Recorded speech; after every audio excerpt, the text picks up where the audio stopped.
merveilleuse pluie qui a gâché la journée de certaines personnes. Beaucoup de flaques d'eau sur Kinshasa. Certains ne peuvent même pas sortir de chez eux. Le transport est très compliqué. Mais apparemment, Moulessili a raté. Bonjour et bienvenue à vous pour ce tout nouveau numéro. On s'est fait violence pour venir, n'est-ce pas, discuter, échanger avec vous autour de tous ces sujets qui ont fait couler beaucoup d'encre. Je suis votre coach et c'est avec mon invité du jour, le maître Steve Kambanga, que nous allons analyser autour de ces sujets d'actualité, mais sur une base juridique. Vous comprendrez aujourd'hui l'impact de certaines choses sur les réseaux sociaux. Qu'est-ce que ça peut avoir comme impact au niveau de la justice, au fait. Et c'est tout de suite après ce spot publicitaire.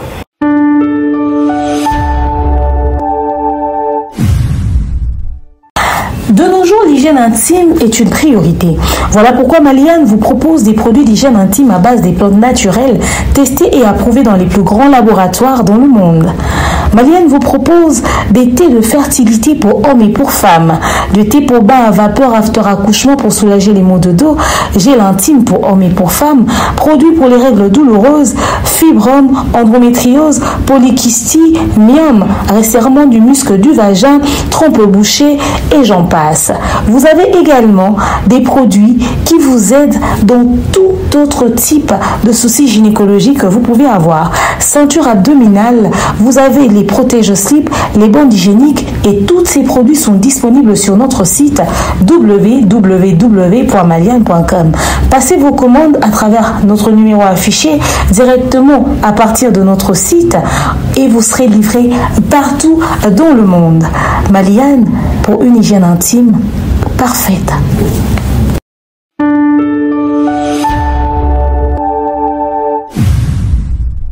Bonjour maître Steve Kambanga. Bonjour Demer Nyangi. Boni. Kimiezali. Maître Steve, vous êtes cherché comme une pièce rare, un lingot d'or, ou comme très rare dans l'analyse de la musique. Qu'est-ce qui se passe? Non, en fait, les gens doivent savoir que je ne suis pas éternel analyste culturel et je ne le suis même pas. Avantage que moi j'ai, hormis la maîtrise juridique que j'ai, je suis passé par la sphère culturel et je connais un peu sur la musique, mais je me sens très à l'aise quand on parle droit. Okay. Je me sens très à l'aise quand on parle communication. Là, je me sens à l'aise. Et lorsqu'on parle culture, surtout dans l'anglais, en fait, parce que je suis conséquent. Les jours où j'avais accepté de devenir une célébrité, c'est les jours où j'avais accepté aussi de céder une partie de ma réputation. Parce que déjà, consciemment, que tu parles bien ou mauvais, et ça n'a battu. Franche bateau, c'est pas licité, bon, fin, toujours. Donc, déjà, ce sont des choses qui, deux fois, c'est une profession. Vous êtes là. Mais, c'est-à-dire chaque jour et surtout aussi un bon communicant, ce n'est pas celui qui parle à tout moment. Voilà. Parce que plus aux autres bébés et comme ils ont s'est répété pour actualité il y a un élément tant il y a lobby il y a un élément à force il y a le bébé aux alissous cicaté comme c'est déjà entendu pour mettre ndayana à l'obaneka aboy.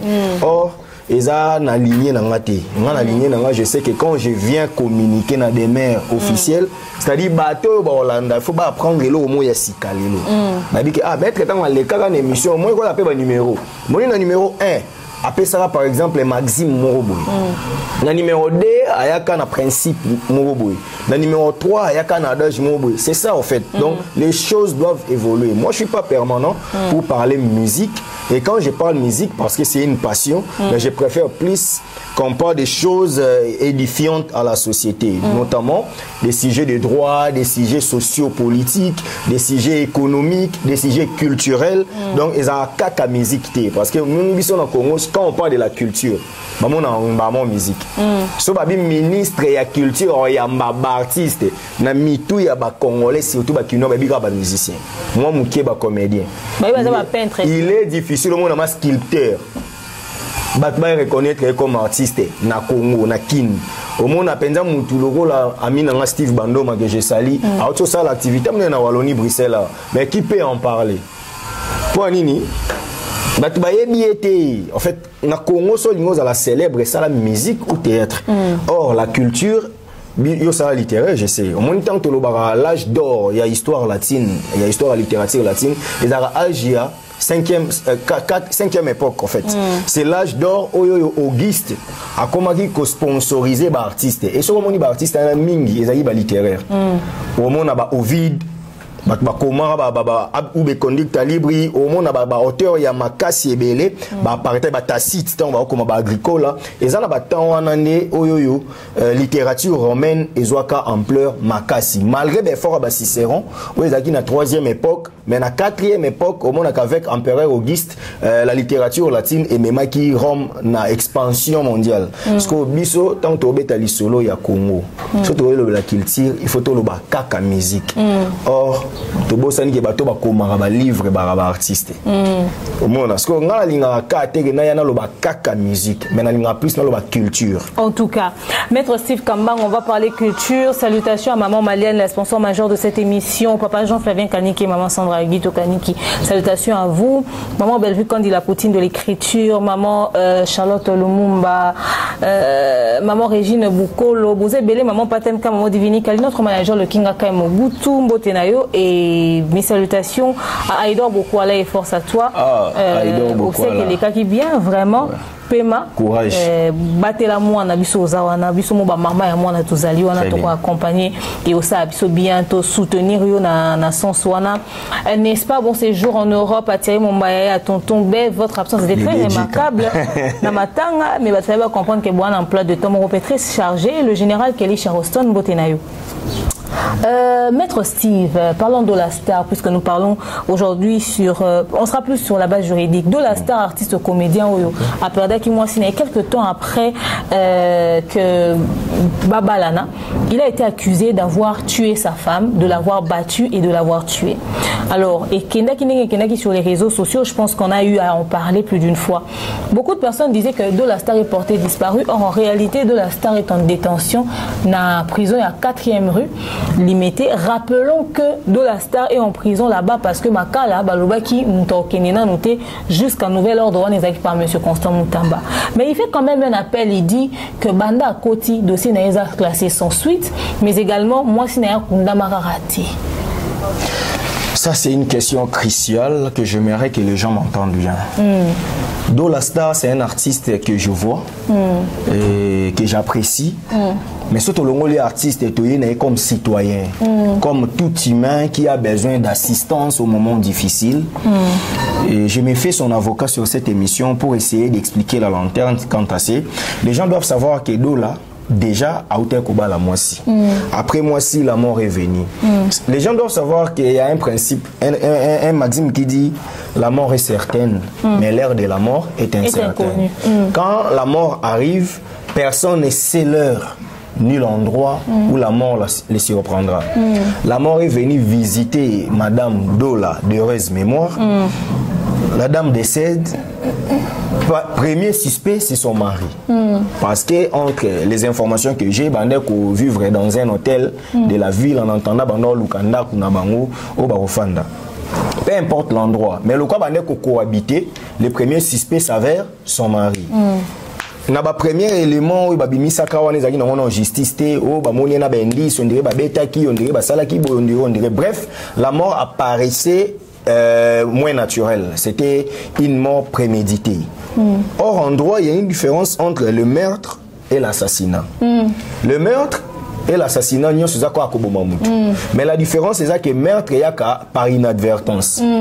Tu ça un aïe échange de paroles comme échange de coups, mais échange de coups à nos coups. Wana est un meurtre. Alors que assassinat et un meurtre prémédité. On va planifier. Oui, ben penza que né na bima awa, né na keboye, na kuta na mutu boso na kuta né na piège na robo mai. Ça c'est l'assassinat. Et sur aux unités na ba élément constitutif il y a ba infraction, au monde il y a ba infraction, soit ba infraction manquée. Infraction manquée attends so ebe question na bimi na nzela autant na koma na kwana na calé na bomé mais au komi na nzela na okuta ni na accident. Au commettre infraction mais infraction on les a consommé pour opportunité à commettre en monanité. Parce qu'en droit déjà sur base d'un élément la preuve que ça va non bima bon que ça m'a déjà infraction. Maintenant la situation oyo la dame décède babi non premier suspect dans nous moto approche na ba kangi ndeko. C'est des droits oui. il faut qu'on kangana mutu par mesure d'enquête. Wana tozaka na niveau ya officier de police judiciaire.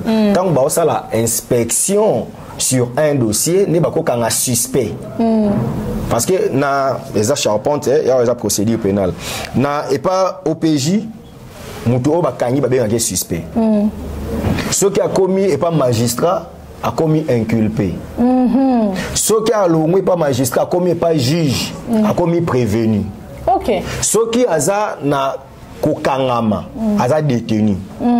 Ce qui va condamné a commis condamné. Ce qui va acquitté a commis acquitté. Mon procédure on est dans mutuka à moko. Toza par exemple il y a credo. Ba suspecté credo abomi mutu. Tant ensemble et pas OPJ as suspect. Ce qui OPJ a tindi dossier on a parquet et pas magistrat qu'on a commis inculpé. Ce qui magistrat tindi on a tribunal, la tribunal qu'on a commis prévenu.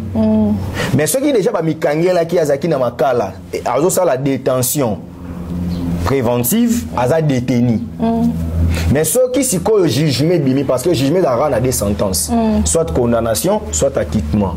Mais na parquet ne kuna ba sala ba classe ba dossier sans suite. Ce que ceux qui a commis déjà dans le tribunal azo zelara deux sorts, soit acquittement, soit condamnation. Ce que ceux qui ba condamné ne a komara condamné. Ya ngona ba tunyo so ba na prison ba condamné te. Ba tumi ba na prison mona ba bengi détenu. Oyo kana procès ba bengi prévenu. Ponon ba condamné été. Mais ce que ceux qui ba condamné pe mutu asali appel azakaka azongi prévenu. Pour jugement liboso et kouyi. Donc dans le moment où yodo lazaki suspect, c'est normal ba sala ba enquête, mais ba enquête soana ezaki na délai. Tant que Monique nani OPJ a ici enquête té atindi on a parquet a un délai de 5 jours. Il y a pour ça la mandat d'arrêt provisoire. Dans 5 jours on a tant ya épuisaki. Soit botiki aya kosamba un homme libre, soit botie na maison d'arrêt. Bango ba optaki ba tia na maison d'arrêt. Parce que tant ba tia na maison d'arrêt wana, to tia loi ba tia na makala parce que na makala place ezate Mutamba le ministre Mutamba aboya ki ba tia batu na makala po na ye ba conditions carcérales ezaki bien te, il a fallu que bat ba vanda. Oh ne bat ba vanda na ba parquet wana ba violer ne siko mibeko. Parce que la loi nous parle de 48 heures. OK. Na parquet 5 jours. Ceux qui m'ont déjà à l'équipe 5 jours a commis 3 mois. C'est le ministère public qui commet l'infraction devant les paisibles citoyens. Or, le ministère public est l'organe de la loi. Ok. C'est celui qui dit la loi. Parce que les magistrats disent la loi. Parce que ceux qui ministère public, à l'équipe si délai à Robomba Moutouna parquet, ceux qui Moutouana Koufi, il y a qu'à expliquer que le dossier n'est pas à niveau. Pour le dossier n'est pas à Awanate. Tout ça, une dernière émission à Wanalobake. Problème est qu'il y a que problème est avant ministre de la décision, on devrait d'abord construire des maisons d'arrêt sur toute l'étendue de la République. Parce que on comprend que Mouto le quoi ont condamné qui est prison mais à la maison d'arrêt par exemple il y a Kalam. Non, qui prison on a pas Congo ce qui ni ba otanga bo. Le Zoom. Ils ont banda kala. Ah, OK, na kansa kan yasi. Ils ont banda kala. Et puis ba pe ba kenda kuna. OK. Sikoyo lokola ba kanyi ndeko na violation ya mibeko. Na bakanga ki na mibeko. Mais ko umela na ye et violer mibeko. L'État congolais m'a poué devant Dolastar. Est-ce qu'on a une minute, qu'est-ce que les avocats de Dolastar doivent faire puisqu'il a lancé un appel?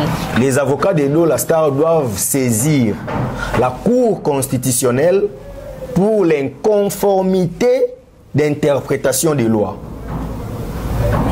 Parce que leurs clients, Azali, tout le terme qu'on va employer, Aza détenu. Aza la détention préventive. Okay. Mais détention préventive, ODP, ordonnance, il y a détention préventive, il y a 1 mois. Ce qui va brandir 1 mois, on a une fois renouvelable 2 mois. Ce qu'il y a, ça 3 mois. Aza la prison pour na. Et le roni est ça que ba ou misako samba ya Dolastar parce que ba na éléments non réunis surtout si on prend les 3 mois, je dirais ça. C'est que bazana ba éléments réunité. Mais ce qui bazana ba éléments réunité, un principe de droit dit indubio pro reo. Les doutes profitent à l'accusé. Donc comme c'est do là qui est accusé, comme il y a des doutes lui profitent. Parce que La loi la plus douce, c'est celle qui est favorable au prévenu. Le cas là, Dolanda a accusé, Dola Star a bénéficié. Parce que ceux qui vont condamner quand même, malgré ça, ils risqueraient peut-être de condamner un innocent d'être au Canada, aux États-Unis, qui a 30 ans de prison pendant qu'ils ont été innocents. Parce que les États-Unis vont condamner un innocent, parce qu'on a Congo. Tu es belé, moi, le loso qui m'a kala, 90% ya badarana ba ba détenu. Et là, on dit que les Congolais que Dola Star a cause à Mouto a bomi moi sinaï. Parce que cause à ça qui crise, mon l'État a se débattre, à balou qui n'a ma bella commis salité et tout ça, à se rendre compte, c'était peut-être mis au ici en se cassant la tête. Cette vérité, et vous voyez, n'a pas avocat. Pour avocat ici, je donne un conseil. Cher monsieur, peu importe la gravité, il y a les cambo qui zélé, il y a la vérité dans l'avocat. Ah, c'est ça, parce que dans la paix, quand on a tout ça, comme ça. Avocat, avocat, il y a une vérité. Si on a une vérité, parce que dans circonstances où commettre infraction, nous avons retourné l'intelligence pour bénéficier de circonstances atténuantes. Nous avons qui assistance insuffisante. Mutabane kukufa wana yazaki wana secours ne même qui résultat mutakufi lui n'est pas nani ou cause un meurtre accidentel. Voilà que un monsieur la discussion bon puisque la personne est déjà décédée et que mon client s'est montré favorable et coopère avec la justice, pourquoi bon même moulaï au moins au lieu de 20 ans ba ka totam sous une année ba ka telo 2 ans parce que au coopéra avec la justice ou annonce qu'il est décédé à mutalaï pemeni na yo. En fait quand tu es... Est-ce que ceux qui moutongo ont un antécédent criminel, c'est-à-dire abomane batouté, mais occasion à l'ikambo basali. Il y a moins de circonstances atténuantes c'est joie. Ok. Botali est-ce que casier judiciaire n'est pas voilà le casier judiciaire. Bah mon que casier judiciaire n'est pas bien. Il n'a jamais été comparé parce que moi, tu as un PV, c'est pour la première fois que je comparaisse. Ah ok, batali. Ah antécédent exact. Babilo kwa nyo sonde sala ba circonstances atténuantes. OK. Ba kotala ke muto yo abomate. Atikala ko bundate, batikala kangi même pas pona loko moko boye. C'est que mutu pe lo akufi, ata mutu ngo akufi na maboko ni. Ata betaki mutu mbate meme mutu na liwa parce que na droit na biso to reconnaître en mulité. Ba ba ki abomi mutu. Mais par rapport à la coopération dans la justice, la qualité et avocat négocier la que au lieu de circonstances aggravantes, il y a des circonstances atténuantes. Les circonstances aggravantes, il y a des mutu, des fugitifs, des mutu, des récalcitrants, des mutu à coopérer dans la justice, des obstructions. Il y a procès. Moni bablo wana nyonso ke o énerva qui organe de la loi. Wana bablo ba otonga d'ailleurs par rapport à l'élément de réunir.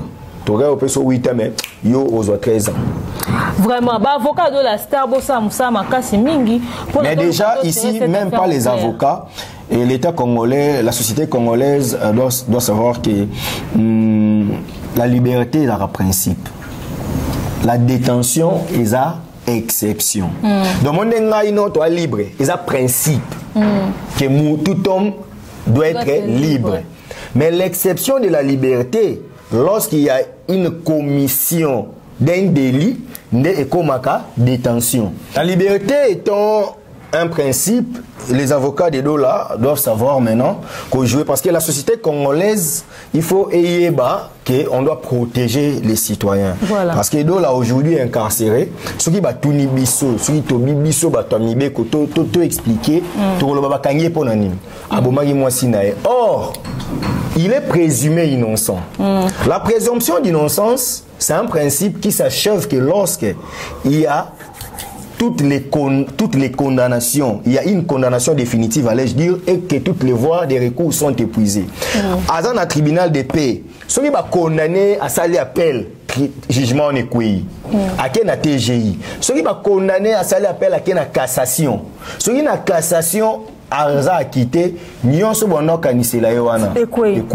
c'est-à-dire, même, on appelle cet exemple, il y a Jean-Pierre Bemba Gombo, le VPM, condamné 18 ans dans ces pays. Batebele ba ebera et sili tant il y a salé appel n'appel ba quitter c'est-à-dire si baza ko quitter wana o nyonso akala et koi mutako maka condamné soki kaka akei na dernier ressort kuna pe ba condamné wana ne ba loba messieurs vanda zala condamné donc vieux net vieux quadre net na kana ya lobara que aza quitter Pendant que la condamnation avec sursis. Non, en fait, la condamnation avec sursis est différente de l'acquittement. Sauf que la condamnation avec sursis, on a ça la représenter. Ok. Mais Baza a observé le comportement du présumé délinquant. Mais est-ce que quand même dans le casier judiciaire, oui, il a été condamné. Ok, ok. Ah, d'accord. Il a été condamné. Sauf que la condamnation, on dirait insuffisance à la preuve, il y a fait, mais il y a quelques indices de culpabilité, il va condamné. Parce que pour le roi, il y a faute à la preuve, bon, la place de ça est autant. Il y a peine, fragilisant, mais la condamnation avec ceci est différente de l'acquittement. Parce que déjà, aux autres cas déjà préfixe dans les années, condamnation. Les acquittements, acquittement est le contraire, antonyme. Acquittement est antonyme, il y a condamnation. La condamnation avec sursis, il y a la condamnation, il y a amende transactionnelle. Au footimbongo, au sali prison. Ils appellent condamnation. Bataille par rapport à la gravité, bon. La place à côté à prison, à foutika amende transactionnelle à bimi. Ils appellent que bati qui yo, condamné yo, mais balancer pour la ligne de ces peines, sauter dans le code pénal. Par exemple, injure publique, 6 mois de prison, amende de 5 millions de francs congolais ou l'une de ces peines. Et bon, bandeko bazara fini dans les réseaux sociaux bakangi après l'obé abimi. Et tu rappelles la trace dans le dossier judiciaire na bango, na casier judiciaire. Non, malheureusement non. Ceux qui va condamner ils sont classés le dossier sans suite. Okay. Ça c'est un système que moi je combats parce que les lots batebele ba rumo vanda wana. Ako gafé ako finga batundenga lingi. Ceux qui bakangi a sali vidéo a sengi pardon.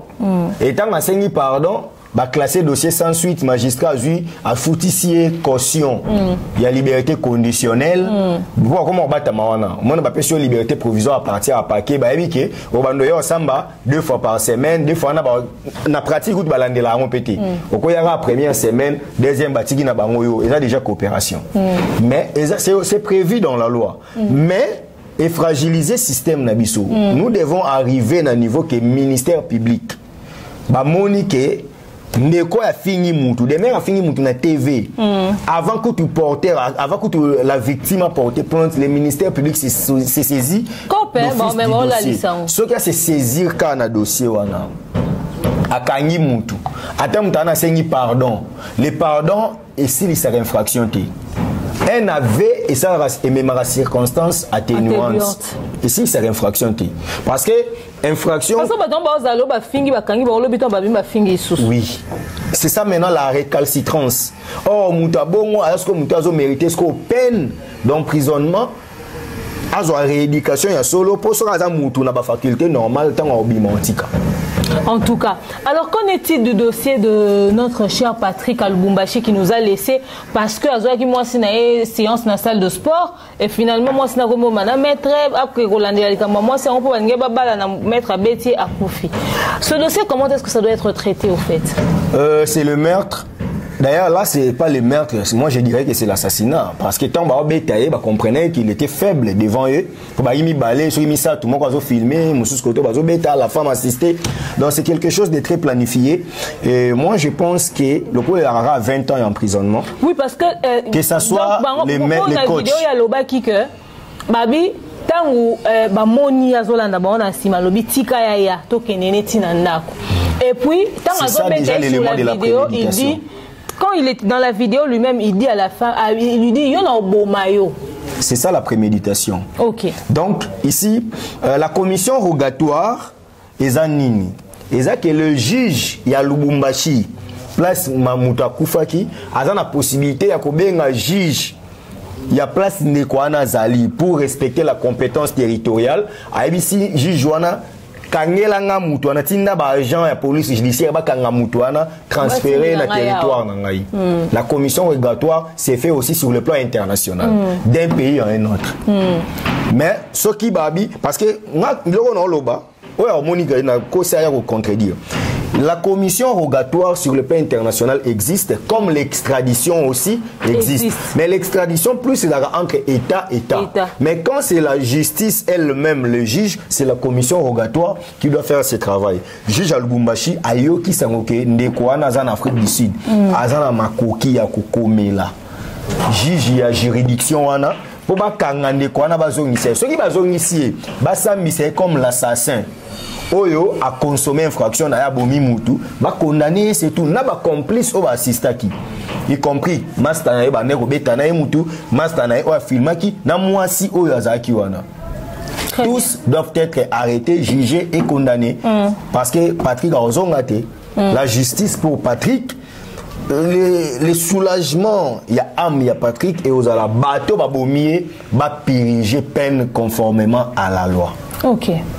En tout cas. Donc c'est ça en fait. Toi na ndeko moko mwasi na bosani komona e akufi na Congo Brazzaville na Cameroun pardon azaki na mobile na poto et pour na yamba ki membre famille na na live na nga azaki na mobile na poto bazoka osako kabwa rozonga baboti mwana ayo ozaze memi bale mobile ya psi alonga zemi wana comme a décidé ko bomba zemi mobile ya kosi to kena keno na Cameroun na présenter na famille akomi il y a précédent qui a sombi bien moi ça comme Cameroun batu nyonso faki ya kutana mona Cameroun koli mo kuta muninga fara tika batika na monete mobile na kendo tika koli après mobile azongi poto akomo otambola koluka mwasi e pa batu nazomona mwasi na ngate nazomona mwasi na ngate batu mususu bayeba ki vérité ke ya kenena mwasi na Cameroun alors inquiété bango ba bengi la police camerounaise pour oyeba ba confirmer qu'azwa ki pena vol de Paris et qu'elle a de Bruxelles je pense parce qu'elle est en Belgique et a quitté la terre qui na Cameroun alors banda ko investiguer ba kuti corps moko sans vue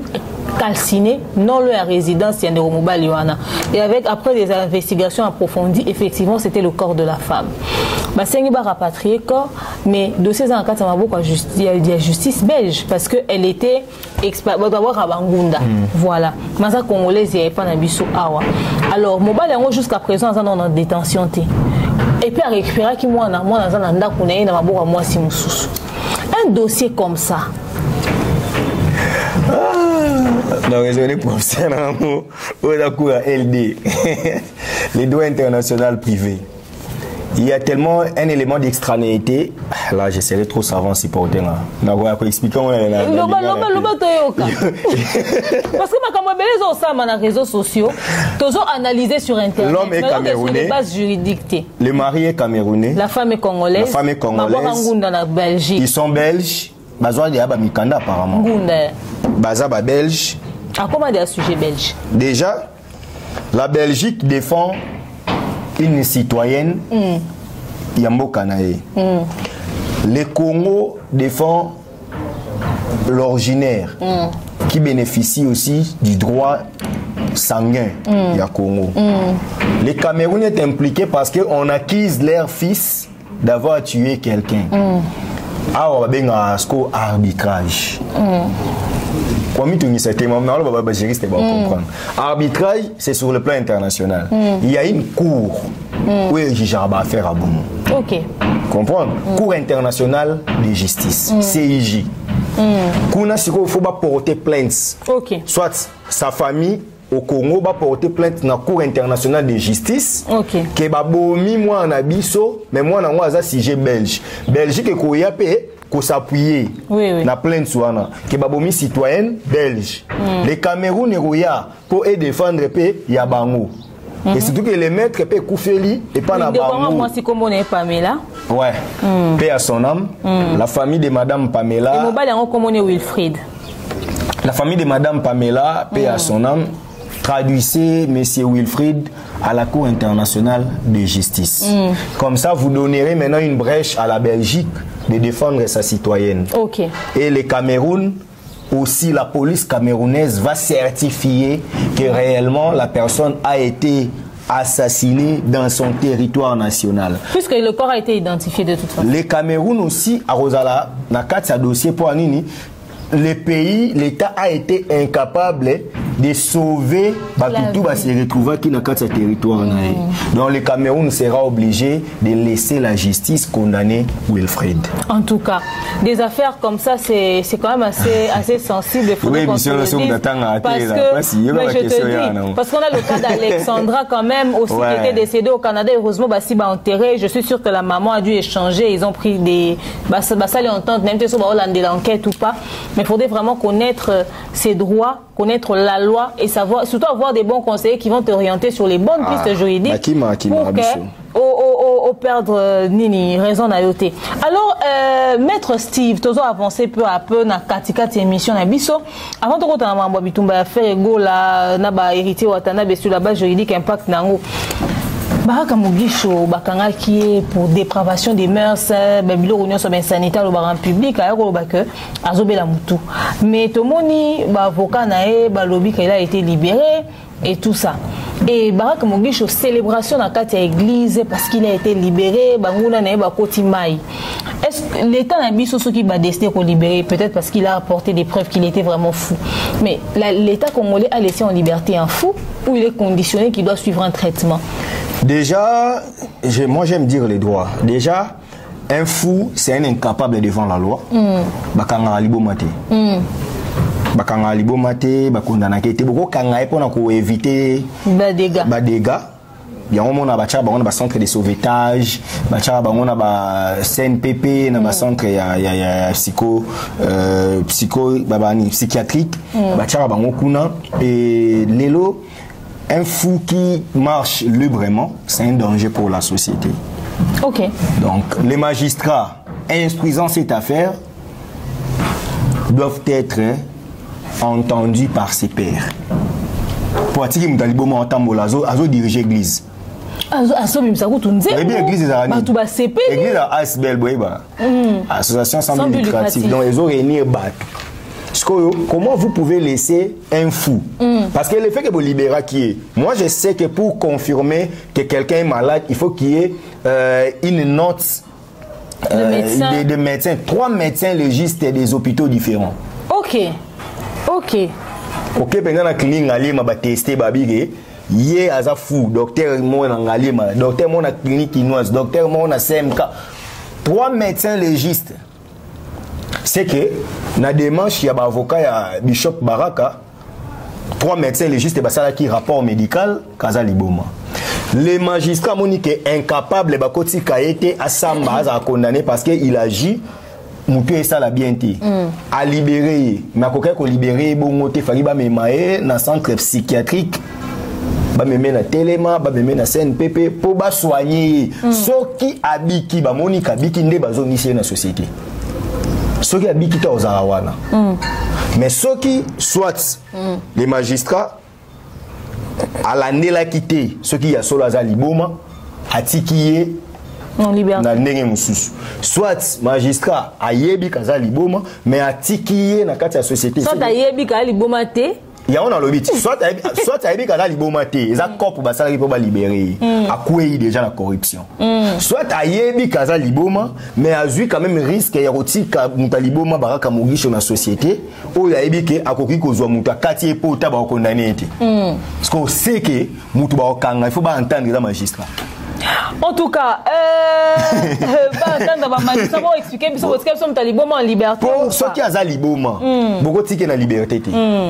Pour ceux qui sont magistrats libérés, parce que dans mon rappel vidéo, moi, si nous avons la Liboma, Moutoune ça la bienté, tant que Braza, tout ça, parce que ceux qui Moutoune ça la bienté, il est incapable devant la loi. Neni Bogoti Kaye en liberté. Donc, c'est le magistrat instruisant cette affaire qui mérite d'être auditionné. Et soyez d'explication, les clarté pour faire expliquer Bissot. Soit Taza Liboma, il y a une corruption pour libérer. Soit Taza Liboma, il y a une société congolaise en danger. En danger. Et puis les frères aussi, ce n'est pas un Congolais. Il parie, même que ce soit son nationalité. Déjà, s'il est un étranger, il faut que Nambo Kanaé pour qu'il soigner Nambo Kanabang. En tout cas, si Congolais a une nationalité congolaise, il faut que même na Téléma, na CNPP. Un fou déjà une église, ce sujet n'arrêtera pas de me surprendre. C'est pour ça qu'il y a un angle spirituel si vous. Maître Steve, si le peuple qui doit être préparé pour le ciel, bah diriger la moto mentalement il est malade. En tout cas, Maître Steve Bisoto Solana yo mambozo les réseaux sociaux to zako mingité. Ah to zuyo tika to tuna mituna. Maître Steve Noëlla Madinga accuse une pseudo-chroniqueuse, enfin, elle n'est même pas chroniqueuse, une fille des réseaux sociaux, un roman néné à Kelokelo, accusée d'avoir détourné de l'argent. On est en train de parler de plus de 80 000 $. Sur l'affaire, il y avait deux personnes. Il y avait Néné et il y avait son frère. Il y a son frère qui s'est fait passer pour un faux avocat auprès de Noëlla Madinga, avec qui, en traitant l'affaire, ils ont exploité 32 000 $. Et ils avaient rajouté un 10 000 $, mais lorsque Néné a Noël à Sambaki, parce qu'il a été condamné, il a fait la prison pendant 1 an. Alors, Kuna, il y a quelque chose à ça, 1 an à prison à Saliango, et puis il faut rembourser à Madame Noëlla 32 000 $. Les 10 000 $ au Bassignan à Sougana Néné, ou on est qu'un compte à Néné, sur les 80 quelques $, on a 10 000 $ à Kati. C'est une affaire de beaucoup d'argent, il fallait passer un meuble pour un appartement, Noëlla Madinga Zaro Kotonga. L'Ikamoué, les lots pour tomber à l'isolo, et ça que Néné a purgé à peine, mais Néné a Kima. Okay. Déjà, Noëlla a découvert que il y a Néné à travers interpellation à maman. Donc, on m'a interpellé maman pour Néné comme qui fugitif. Maman, tant qu'on s'est présenté, maman, comment on a maman tel au bota, au bala, oh, naza. Nabota wiba na misatu ya liboso andope sa komwa Néné ya mi balé batangi kombo ya mutu mo aza prisonnier pour la maman Noëlla Madinga oh pe mwana na yo. C'est comme ça qu'ils ont appris parce que garçon attend à Sambaki à Samba le rôle ndeko ya garçon mususu bazara osane à faire et non comme ndeko Néné. Alors Néné a toujours en étant fugitif ba soigni Azik Ozong Sambo Otaro Mona Kimi, Noëlla Madinga avait en sa possession quand même le passeport de Néné, mais elle était quand même partie parce qu'on avait demandé pardon pour elle. On a dit mieux vaut qu'elle soit en liberté, à quand Sambo Ozongi sa case en détention, pas en incapacité aux Ozongi. Néné étant fugitif, à qui on se réfugier à Dubaï. Le vrai problème, c'est que Néné se dit être prête à rembourser de l'argent. Ses avocats ne contactent pas les avocats de Noëlla, mais ils ont choisi de repasser en justice. Ils ont convoqué Noëlla 3 fois de suite pour qu'elle vienne se présenter, confronter Baron. Néné, sachant que Noëlla Madinga est en Europe, elle est accouchée, elle n'est pas au pays. Avocat Néné, si adresse, il y a qu'il faut bâtir la convocation. Il y a Noëlla pour qu'elle vienne se présenter pour qu'elle régler le problème. Dans 3 adresses, Noëlla n'est pas censée être là. Première adresse, une fausse adresse. Deuxième adresse, une fausse adresse. Finalement, la troisième adresse, et ça adresse au Noëlla censé, adresse il y a Noëlla, mais ça résidence soit avant d'arrêter. Okay. Alors la troisième adresse, finalement, ils ne savaient pas. Comparution est à lobby, à 9h. À 16h, il déposé mon adresse. Consciemment, ils savent que Aozalati. Donc, une histoire de dire que ceux qui ont ticket à se présenter, ils ont un jugement par défaut. Alors, on a déposé une qui est sur place. À l'instant, Batindeli Noëlla, Noëlla PC Kanda. Mais comment est-ce qu'on va convoquer l'avocat dans le Lélo? Oh,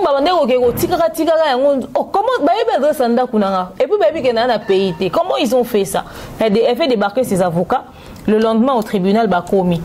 Affaire Noëlla Madinga Néné à Kelokelo. Pour n'avoir pas hôtel, avocat Noëlla Batelé. Comme on vient de se saisir du dossier, nous devons repousser l'audience à une date supérieure. Le temps pour nous de nous préparer. Noëlla Madinga pète un câble et vient écrire ça sur les réseaux sociaux que la manœuvre pour un dilatoire, voilà, pour un jugement par défaut. Alors Néné qui sort qui dit on a après t'en foutre à 32 000 $. Comment ça 32 000 $? Oh l'été c'est kataki mais au sambité l'été n'a quantité 32 000 $. Les au samba y a ndeko na Noël na jugement na o ya zwaki. Alors la réalité c'est les 80 000 $ de Noëlla Madinga. Comment est-ce que cette affaire doit être réglée? Des doigts dit donne-moi les faits, moi je te dirai les droits. Non déplaise dans les deux parties. La manœuvre dilatoire, ça c'est faisable pour les avocats. Voilà, je nous accuse en fait. L'avocat de fois, la méthode pour satisfaire le client. Ça c'est de leur droit. Je ne les en veux pas. Mais sauf que ce sont des mauvais dôles non admis en droit. Quand on parle de terme, moi, je explique on a normal les arrêter. Donc, t'inquiète pas, mon jeune frère est avocat, donc il raconte ses conneries. Oui, dans les bons dols. Maître Marcel John Kinda, les nouveaux mariés. Voilà. Les bons dols sont admis en droit, mais les mauvais ne sont pas admis. Il y a des gens qui sont mauvais, pourquoi? Parce qu'ils les ont fait sciemment. Parce qu'il y a une différence. On a répondu à une des romans à la communicateur affaire. Oh, il y a mon qui m'a parlé à Fali, à Lobi, non, je doute parce que la résidence n'est pas forcément l'appartement de l'artiste. Lui, il doit être la propriété. Bon, ça c'est un recadrage. Pour ça, j'ai un droit civil des personnes. Il y a une différence entre la résidence et les domiciles. Je peux avoir 35 résidences, mais je dois avoir un domicile où j'habite. Oui. Donc, Noëlla a 7 maisons, 7 appartements, 7 adresses. Mais les avocats devraient savoir où est-ce qu'elle habite. Où est-ce qu'elle habite. Et puis, les magistrats qui veulent lancer les mandats de comparution devraient faire des recherches de savoir si la personne est sur place, parce que ceux qui agent de la police judiciaire a écouté la convocation, un mandat de comparution, soit écouté il faut qu'il y ait l'accusé de réception. Il faut s'assurer que la qualité de Moutouana, que Moutouana, ils ont mouté Baoluka. Si ils ont mouté Baoluka, c'est qu'ils ont mouté information. Maintenant, la manœuvre dilatoire voulait à ce que, tant il ne s'est pas présenté parce que 3 mandats de comparution ici là. Sur les affaires pénales et comme un mandat d'arrêt. Et comment on dit, mandat de comparution, mandat d'arrêt. C'est-à-dire, et comme un sikoyo, avec cas de force majeure, bako utiliser, bako ya, bako sa la nyonso, qui malheureusement déjà démarche wana et simbarité. Noëlla qui s'est fait présenter par ses avocats, qui est aussi normal, parce que Enenea et Noëlla, Bazan a droit, il y a que se faire représenter sur les Bazan empêchés par leurs avocats. Déjà salami bongo ba avocat na bango baye. O yazan en Asie, o yazan en Europe. C'est bon. Mais les avocats représentent valablement les deux parties en conflit. Le cas la bazawana. Le problème est que si Nénéa, je crois, si Nénéa pense que 32 000 $, est basé sur un jugement, elle en a droit, il faut foutre à 32 000 $.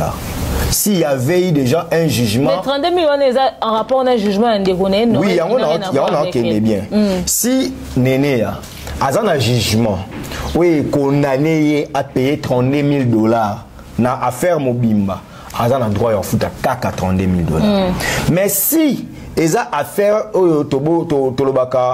la connexité, ceux ils ont monté sur Sambisaki pour bakangaki ndekono, mais yona nous Sambisaki yote, c'est que le dossier ne fait bandela à zéro. Puisqu'elle est comme fugitive. Parce que ceux qui n'ont pas condamné yété à foutre à 32 000 $, c'est à refoutre au tribunal et au cas. Et au décider. Non, sambaté parce que banda qui m'a. Il y a un lobby. Ceux qui n'ont pas sambaté, c'est qu'on fout à 32 000 $. Au moment on appelle au tribunal le 20 000. Et qu'on le paye 12 000. Tout comme paye qu'on le 80 000, et qu'on le 70 000, et qu'on le 60 000. Est-ce que le fait qu'Akima qui justice n'a commis fugitif et qu'on pèse dans le dossier? Nazo Kende. Non, bah non, on a principal. Accessoire sur les principales. Principal les a qui le col a prête, il y a foot en bongo. À l'objet que le roi a prête, c'est qu'il faut bazonga. Basamba, c'est qu'elle reconnaît en quelque sorte que non, basamba te. Ça c'est un aveu. Que le roi a une justice. Parce qu'elle dit Ande Koluka, elle a la dossier n'est pas parqué ni. Ok. C'est que si ko yem daki ko saisir justice, à l'objet que non na nyongwa mutu na ina futaye. Pour ce qu'il yebi parqué te, ndeni a dit qu'il faut foutre à 32 000 $. Ça c'est ma question. Pour ça, il y a parquet, il y a montant de. Soit il y a montant, c'est qu'il y a parquet, il y a tribunal ou il y a bisaka. Parce qu'on a minute où aussi que je demanderai aux deux parties. Vous voyez qu'il y a des affaires civiles, il y a des affaires pénalité. Il y a ceux qui m'ont dit que en foot en bon ou en kangé souté. Mais ils ont la caution où il faut foutre, il est belé. Après, les juges à salissier ce qu'on décharge, ils en foutent à les restes. Ici, Manon, bosana ke ba kangaye à côté sous prison le coup la yandimi ka futa ce qu'andimi bongoti eva et pas juge c'est que ba kangi li souté mais la condition aux ala ke fa futa au moins 70% ya nyongo na yo moni ndenge zalaka ce qui y a sur les $80,000 qu'elle doit payer à futa dans les 50,000 et les restes abando futango progressivement step by step.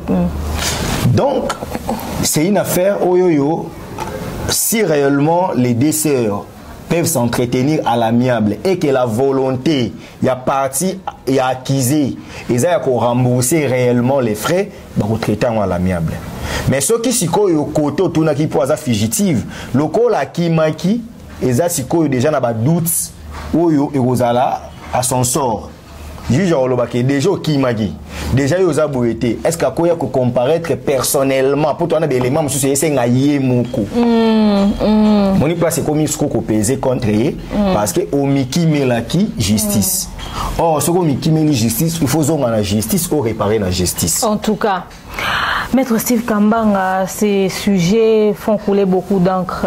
Ndérozonga la justice, mais il faut avocat échanger na avocat la communication des pièces ils a permis en droit.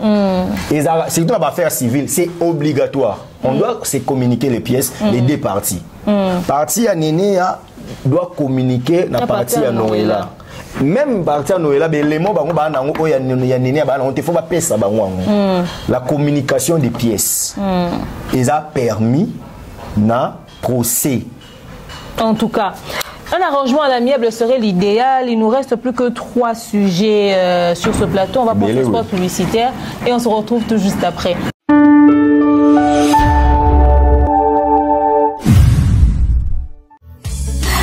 Tinda Mbongo na facilité et commandé Lissanoé grâce à TapTapSend. Et oui, ma communauté, vous êtes en Europe, au Canada, aux États-Unis et vous souhaiterez envoyer de l'argent vers la République démocratique du Congo ou le Congo-Brazzaville, c'est très simple. Téléchargez l'application TapTapSend, demandez le numéro de téléphone de la personne à qui vous voulez envoyer de l'argent et rassurez-vous que cette personne a Orange Money, M-Pesa, Airtel Money ou MTN Money. Prenez l'identité de la personne qui est enregistrée avec son numéro, notez-le correctement et surtout, mettez le numéro de compte associé à votre carte et mettez par la suite le montant que vous souhaiterez transférer à cette personne. Retenez ceci, dans un système, il y a code promo. Ce qui est code promo demeure, DEMEURE, allez, tanguyo okosala envoie Yakotinda Mbongo okofuta kaka 0 frais de transfert. Les corona akoyama Mbongo en toute quiétude à partir ya téléphone naïe et cette personne pourra se diriger dans n'importe quel shop au coin de son avenue sans avoir besoin d'un code. Juste aller et retirer rapide, fiable, sécurisé et très simple. Tout cela grâce à TapTapSend. Avec TapTapSend, pas de problème de connexion, pas de retard. Une fois au Tindi et commis, tu tapes et tu sends. Code promo demeure. Recommandez-le à tous vos proches. TapTapSend. Ah, l'équipe en tout quoi.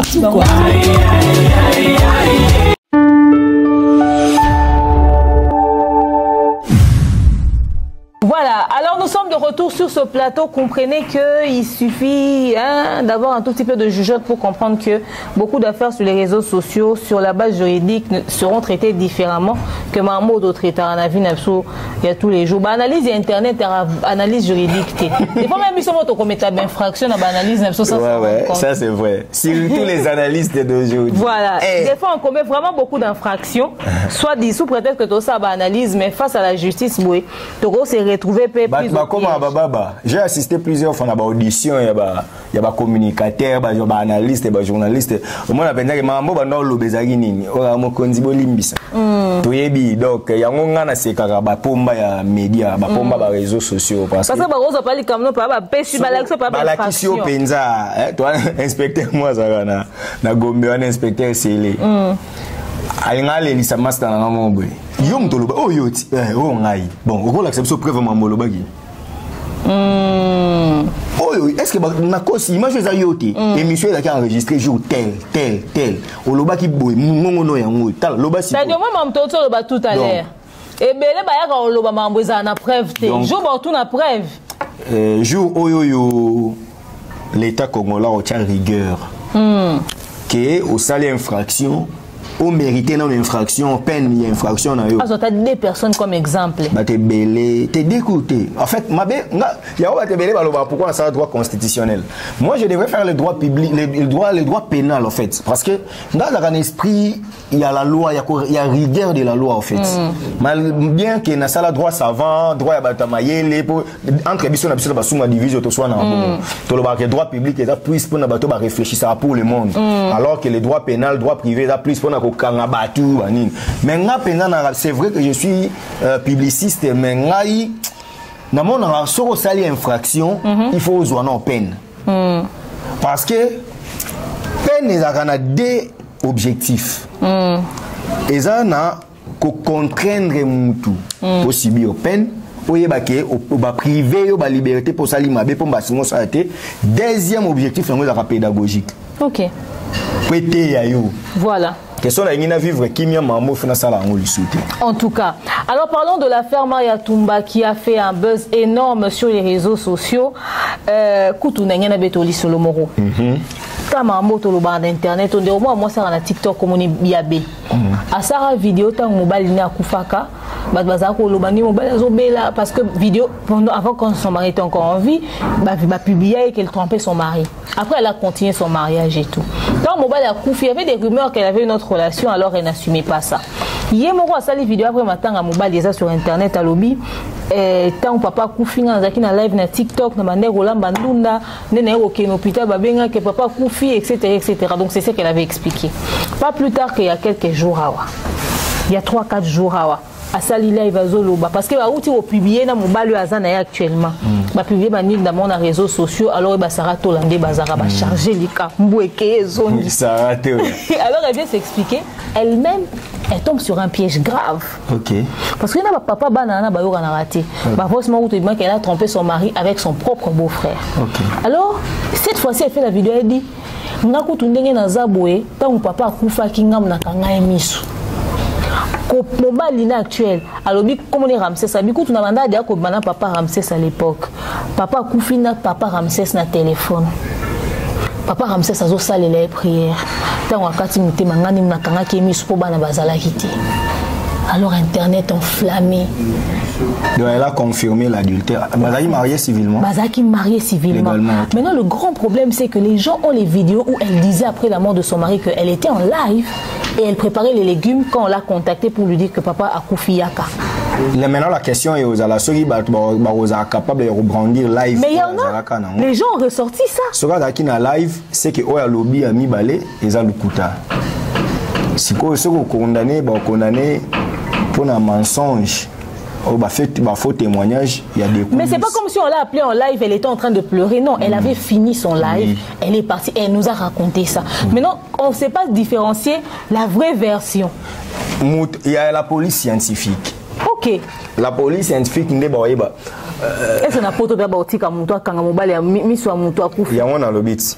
Dans TF1, les enquêtes impossibles. Enquêtes impossibles, oui. On comprend.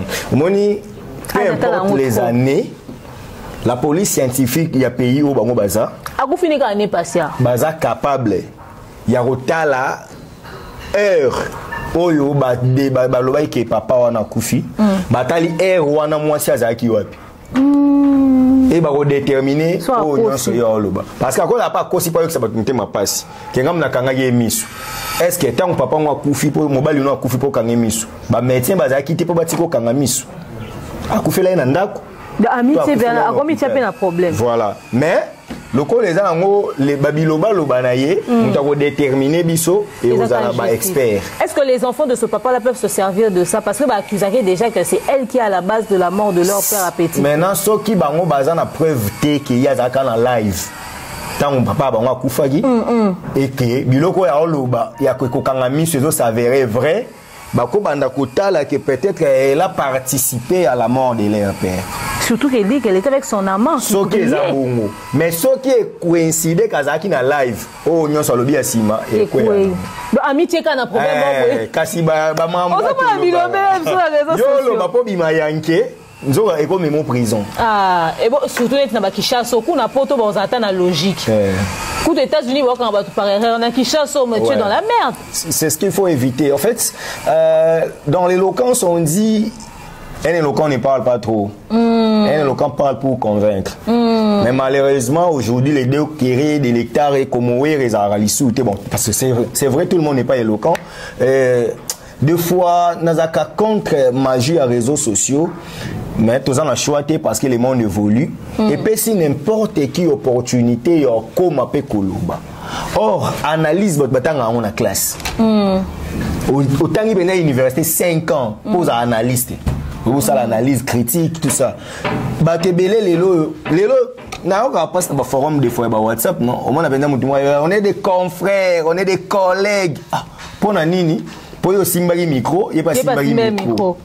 Non, mais c'est terrible. Il y a des poseurs des questions, il y a des ceux qui parlent, il y a des ceux qui font les mais un jour, je suis passée sur Afri Radio, Tozaki na plateau, on a ba vieux oyonani, Tozaki na ba fanfan soupi, Tozaki na bandero ba vient sur la journaliste à TV. Tozaki à 3-4 personnes à plateau. Alors, à présenter bango, le roi ba journaliste, ba professionnel de médias.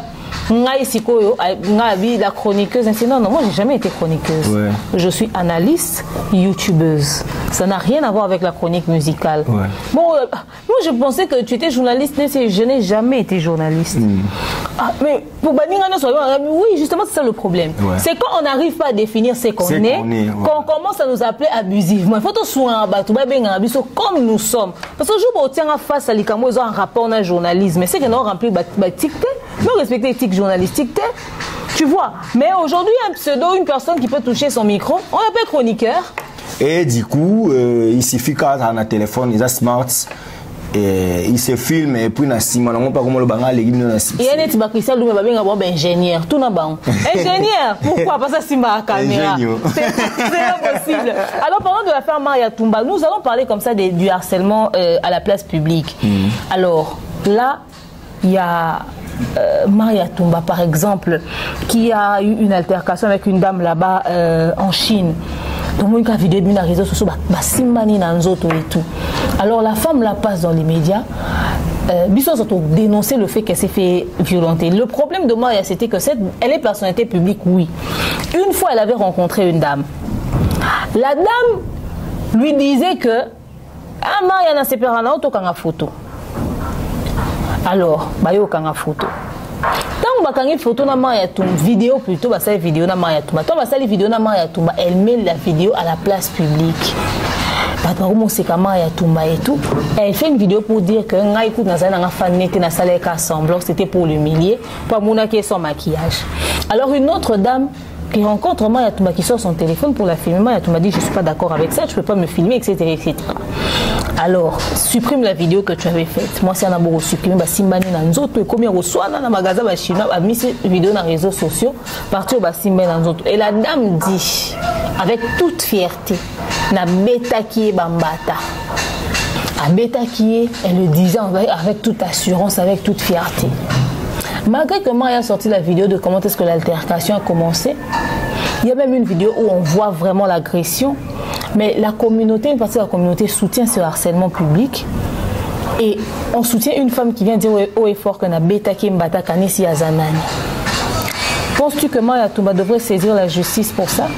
Effectivement, oui. Je lui dis d'ailleurs de le faire. Les gens doivent savoir que je ne peux pas aimer demeure, mais je dois respecter l'intégrité physique de demeure.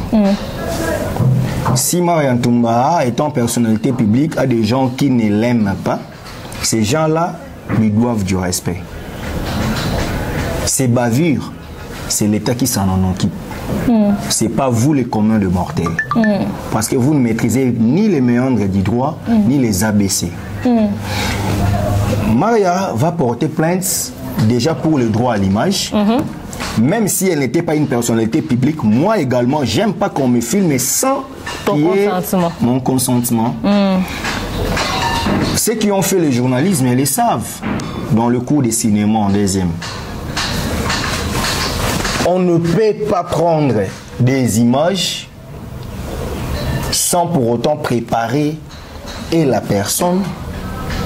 Si c'est un endroit, c'est qui les gère.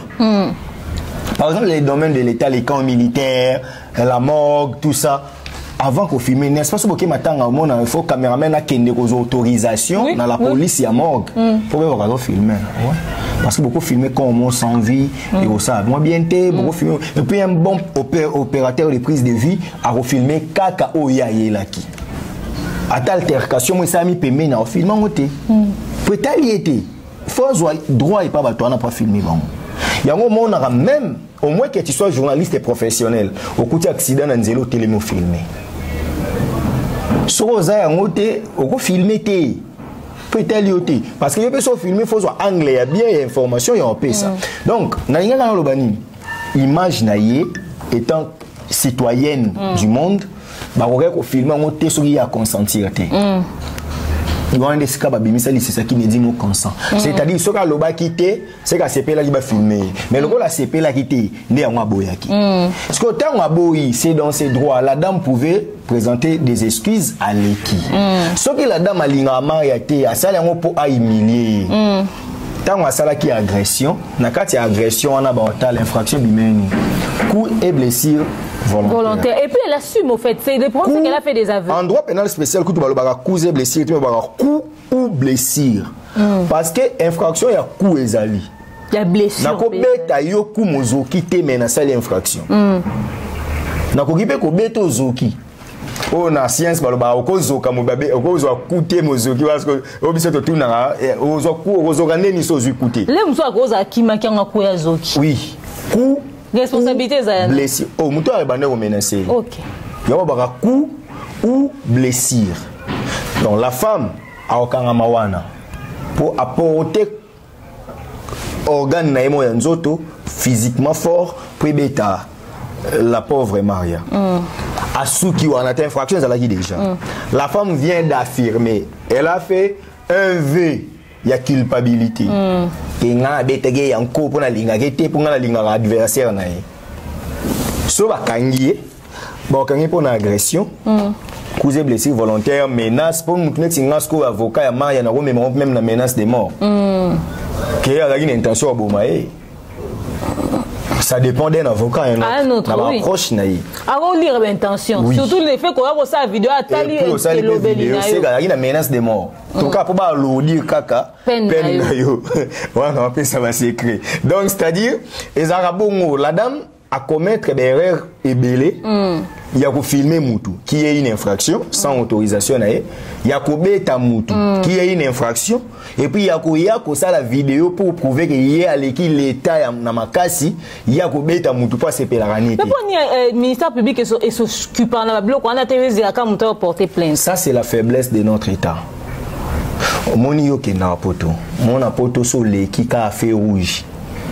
Bah pour ça mon voisin fundoté. Allez qui a finoté. Place au coma liboso ba kango pour l'infraction au salaire kuna. Ba caméra de surveillance yoko yiba na magasin. OK. Mais ba landi indice na yo pa ba ina ndako ba kanyo pour na vol. Mais muto yo yiba ki amoniote. Ba zuipe biloko yo yiba ki ba bengi muto ana bazongi sele biloko na ye. Parce que le roi Abisso, on a un niveau, on a des caméras de surveillance. Mais bateau, les cabangos, on a des réseaux sociaux, des vidéos, ils ont constitué des preuves. Le ministère public attend quoi? Malheureusement, c'est ça la situation désastreuse de la justice de mon pays. Après les états généraux, ça va faire un mois et un mois. Biso peut connaître ba droit na biso ba tu peux pas culpabiliser biso bino non so boloba na réseaux sociaux non les mususu yo ba boloba eza na impact judiciaire mais oh ba on ba sali yo eza un impact alors faut to ba droit na biso faut to ba comment se défendre face à ces choses. Nous devons savoir même si des quoi délire même si muta sali ba délire na mais ce qui a sali atteinte à l'honneur ya société ba kangete. En tout cas, comme la personne a souka émission na biso kasi to kozanga te kotuna motuna e bitumbe oleka na milieu ya musique maître Steve ba beti muzeki ndingu pour inviter Watanabe parce que manka qui est respect et kosima robeta musique ndingu azongi na Kinshasa sali ba video afingi musique afingi falina héritier wa talisusu roleka et batu pe a faire egola bakutani na batu ya wata babeti pe muntu ya wata. Et makamwane sali tellement ba dégâts dans les réseaux sociaux. D'ailleurs, dernièrement tout le monde qui era Ramsès P na mikili ya poto babi petit mo wa fallait abeta qui. Et comment on commande monnaie courante bato oso wa kutena o ba beti o wa kutena o ba beti. Héritier otanda bena concert à ça qui na Kintambo na Vélodrome.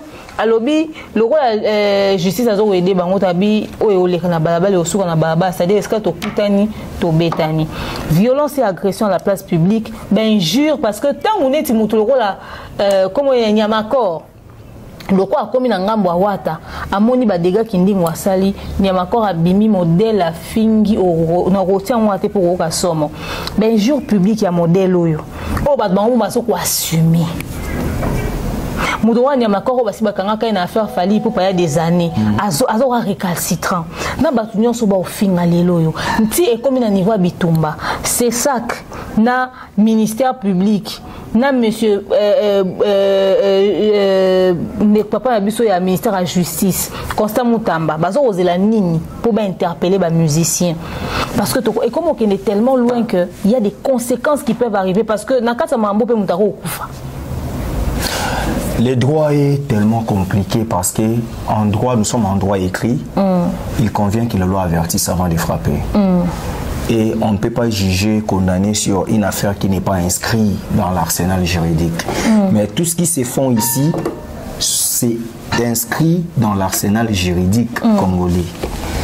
Je commence à conseiller héritier parce que c'est quelqu'un que j'apprécie, qui ne dit pas que sur l'État sunité, non, là il défie l'État.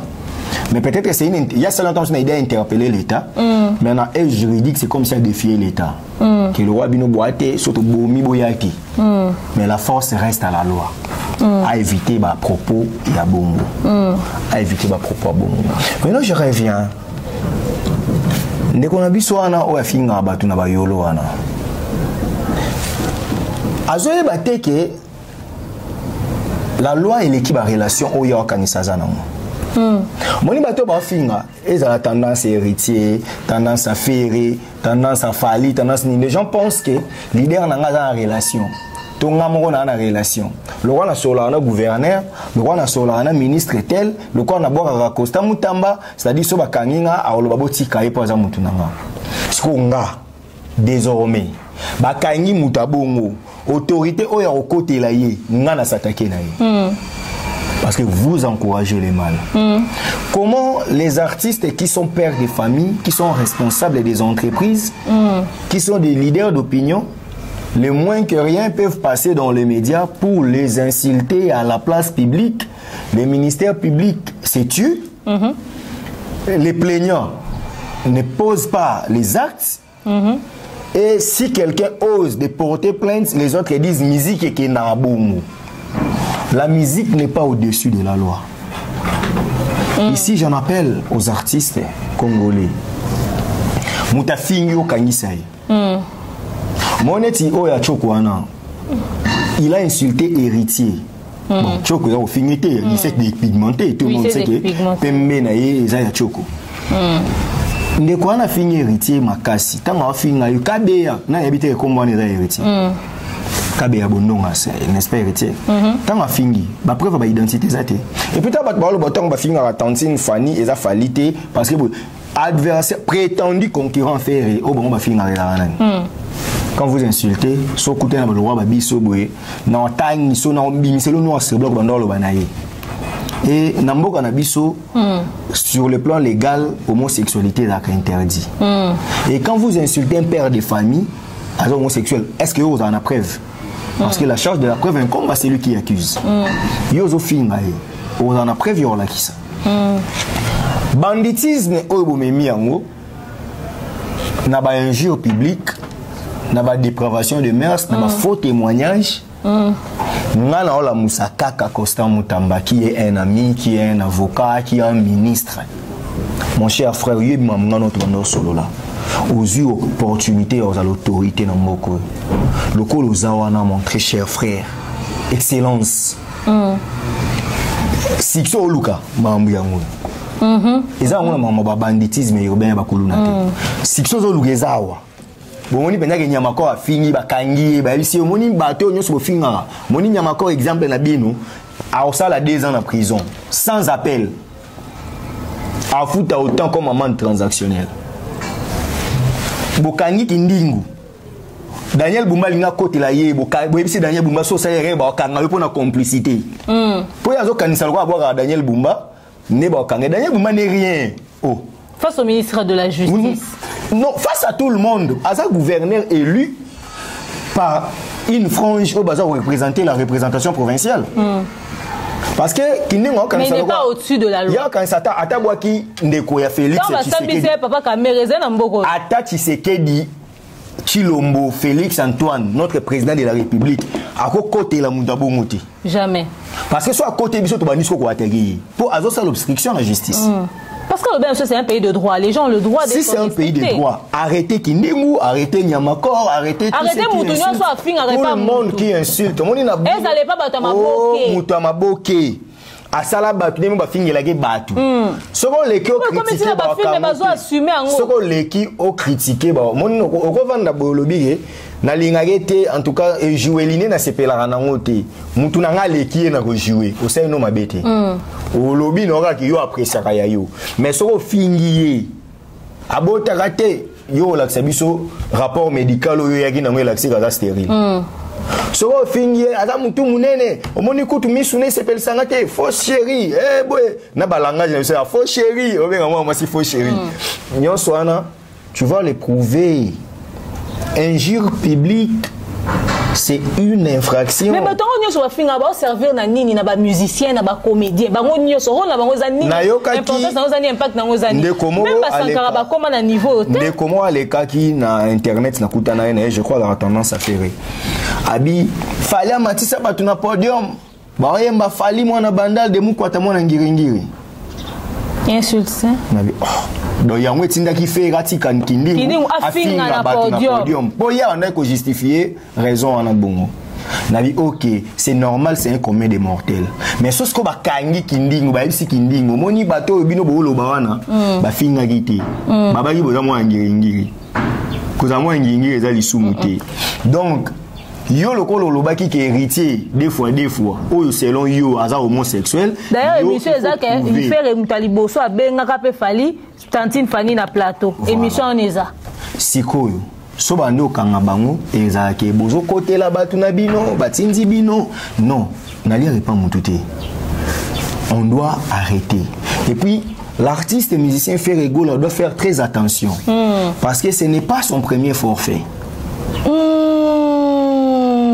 À sa mission à finga Kofi tango atatangi Kofi te mais à lobi que violana ya mon fléri na kenara na orchestre ne kopé sa cour au kenara na orchestre nani moni les avocats aider vos clients Fali Batantine Fali tango abike petuana tango ayaka maison mère akalanga na mutuka lisolo na beteka so existant c'est que bana ko bana Fali très bien à sala nzembo azui image ya mutu akokana wera atiamo ezaki déjà insulte à la personne de wera très bien à caricaturer au troisième forfait au vandi na podium tes collègues ya profession ya art oti qui est un civique en matière de film na bango et ce même kindingo a fini maja bu gospel a fini pasteur Mike Kalamba ba kange mais wana bimi yango na yina lo baboye la loi est dure, mais c'est la loi. Tout ce que vous pouvez montrer à ces garçons-là qui insultent les gens jour et nuit. Mais bien sûr, écoutez une vidéo dans la porte finanga. Poye batunyo so mais neko nga sala nga ba jeté. Nga iso fininga toke na justice et puis la justice a place pour comprendre que même le président de la République au côté l'autre. Pour le président de la République, nous avons rappelé n'est-ce pas le président prendre l'état des droits dans ces pays? Il doit réparer à la justice. En tout cas, alors nous sommes arrivés vraiment à la fin de cette émission. Ferrego, la Live Nation, poursuit Live Nation en justice. Est-ce est-ce que la raison est valable pour la Live Nation? Et puis également, avec tous les insultes au Charles Tabou, Marc Tabou, surtout Charles Tabou, à cause d'une collaboration, il y a une affaire égale. Penses-tu que si aujourd'hui il décide de poursuivre l'affaire en justice, il aura raison? C'est ma toute dernière question. Le contrat de production est un contrat bilatéral ou un contrat synalagmatique. Il y a deux ou plusieurs personnes qui font des accords librement. Et lorsqu'il y a des accords, d'un accord, on arrête. Celui qui se sent lésé doit présenter ses moyens. Faire égale l'annulation d'un concert à Arena brandit un communiqué. Dans ce communiqué, il promet d'ester en justice la coproduction. Si je reviens à l'histoire, la chroniqueuse proche de Ferré, Virginie Manganga, disait que Ferré n'a jamais accepté des contrats à coproduction. Mais aujourd'hui, les communicateurs de Ferré, Tonton Promo, dit que c'était un contrat de coproduction. Donc, c'est-à-dire déjà, il y a faux. Ferré, il y a un contrat à coproduction. Il faut que ce soit une tâche une tâche à la venance. Sur la live nation, il y a un contrat parce que Ferré Azaki correspond à la attente. Il y a un créancier, il y a un débiteur. On te paye l'argent, tu dois faire un travail. Ce que tu travail, tu es au foot au mongo.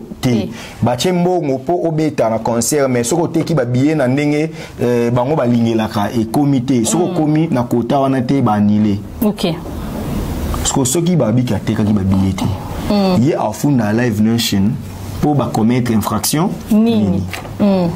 Peut-être que le quoi na fondité moi to anticiper maele exalté. A fond na nanu tant on te reçoit la communication à pièce. Mais on a une façon de calmer les fanatiques en fond d'année. Parce que s'il faut fonder Live Nation comme coproducteur, si Live Nation peut fonder comme coproducteur. Pour que vous ayez un producteur. Vous avez une tâche, mais l'autre, c'est un lucre. Les lucres, c'était la vente des billets, des bénéfices. Parce que vous avez en mesure de faire des billets. Vous avez Et qu'en est-il de Charles Tabou? Charles Tabou, avec toutes les insultes gratuites qu'il a reçues, doit-il ramener les preuves en public ou il peut poursuivre en justice? S'il a des preuves, il y a des insultes, l'infraction est individuelle. À fond la justice, à se faire représenter. À quoi fond d'affaires était? Faire comme parrain à l'obakingam na fingité. Ce qu'on fond de faire d'ailleurs pour à ça l'action téméraire et vexatoire par rapport à l'intention que Ferré a de porter son label plainte. Il y a quoi précédé à Fundi. Wana ko ko fond d'affaires mais côté ben insulte en fin affaire était parce que Ferré était mutu à finir directement et puis tout le monde était fait atindi batu ba finga mais batu ba ko fond d'affaires cause à héritier pour ba moni Ferré na podium na ye mais azotinda azotika kindingu parce que qui ne dit mot consent c'est que Ferré pas finga libango. OK. Pour quand kindingu insulte héritier Ferré azawana il peut me taper ça y micro mais quand kindingu insulte Charles Tabou tout le monde Ferré était. OK. Donc Charles Tabou a fini la Ferré parce que Ferré n'est pas dans ça. Mais Ferré est dans les insultes de Kindig au podium. OK. Donc moi différencie. En tout cas, contraire à Live Nation, ceux qui ont fini la Ferré. D'ailleurs, quand tu sois là, on a bien bâti qui va fini de karaté pour atteindre. Il faut que vous bino. Et c'est non. Mais ceux qui s'y connaissent à l'objet qui bon yo le bago au fond d'abisso, bon le bago au fond d'abisso, tu oses la plainte. Mais à ce pas fondinité et l'équipe n'a pas. Vraiment, nous sommes arrivés pratiquement à la fin de cette émission purement scientifique. J'espère que les intellectuels ont compris. Ceux qui auront du mal à comprendre. Ceux qui auront du mal à comprendre, c'est la traduction. Il y a un mot là, il y a un français, il y a un lingala et alléger un petit peu. J'espère que vous avez compris. Effectivement, nous reviendrons sur certains sujets d'actualité qui ont besoin d'explications vraiment purement juridiques. Je pense que certains points, on va le faire en 15 minutes. Sujet notamment à tout ça en 15 minutes pour nous courser et nous dans la meilleure compréhension en fonction de la disponibilité de Maître Steve dans Actu Crime. Je pense qu'on va l'avoir pour avoir beaucoup plus d'éclaircissement. Et là, ils ont manque il y a connaissance, il y a droit. jour toroye ba biso tout toroye ba neni toro mesurer marambo otobimisa ka mettre Steve ton mot de la fin. Au mot de la fin, je voulais m'adresser à la population congolaise. Il y a l'article 53 de la loi dite foncière qui dit les sols et les sous-sols congolais appartiennent à l'État. Les chefs coutumiers ne vendent pas des terres. Les chefs coutumiers, c'est les gardiens des terres. À Sentinelle, hein? Ouais. Donc le chef coutumier, pose à la chef coutumier, il faut m'abeler et zala. Quand la chef coutumier en gamanto, les ambo canabino, ce que c'est au tekinyo sur la chef coutumier, il y a banane. Bandeko obo somba m'abeler, campagne wana ministre des Affaires foncières excellence Akasi Bandubo la bandi yango, azolinga sabino ke toza contre ba chef coutumier te. Mais tolingi mutoye ba ke mutate ka m'abeler na Congo eza l'État. Eza chef coutumier. Eza chef coutumier te. Chef coutumier aza na héritage. Bakoko batikela ye ya kozwa mbongo mais mikanda ekosalama na l'État pour mabele eza ya bango eza lupango papa atikaki ya koteka ndambu mais l'État nous a décidé na mikanda et puis muta ateki mabele lobby atekeli mutu mususu aza déjà escroc. Et aussi bakanga ye. Excellence Akasi azaki auditionné na commission de défense de l'Assemblée nationale. Elle est sortie tête haute parce que balinga tourner sur les conflits fonciers. Pourquoi na ba parquet na Congo ba conflit abanda ko ba pango za belé a équipe ko expliquer ça ba makambo lokola ba chef coutumier za makambo oyo ya ba dossier ba documents illégaux tout ça elle a été sortie tête haute et aujourd'hui les gens doivent savoir que les affaires foncières sur le plan national ont un seul objectif que tout Congolais a la libre. Très bien. C'est ça notre élite et nous disons aux Congolais en tout cas soutenez cette campagne. Il y a l'article 53, il y a la loi dite foncière. Tout le monde ce que mabele awa ya Congo na sa mabele za ya l'État. Biso tolara na droit de jouissance. So zui lupangu même na ba contrat tolara na ba contrat perpétuel wana. So l'État monique akoki kuya alongola yo place otonga immeuble à 10 niveaux pour pétrole et robimane obimisa mbongo koleka immeuble na yo okokende ba ko indemniser yo ezara bongo bato bavanda na ba grand katanga bayebi so mabele na yo minéraux bimi bakoya bazui yango ba indemniser yo ba zonkseli mbongo na yo tant sous au-delà ya ozaki nango po bango ba exploiter place wana tout ça c'est pour respecter la loi.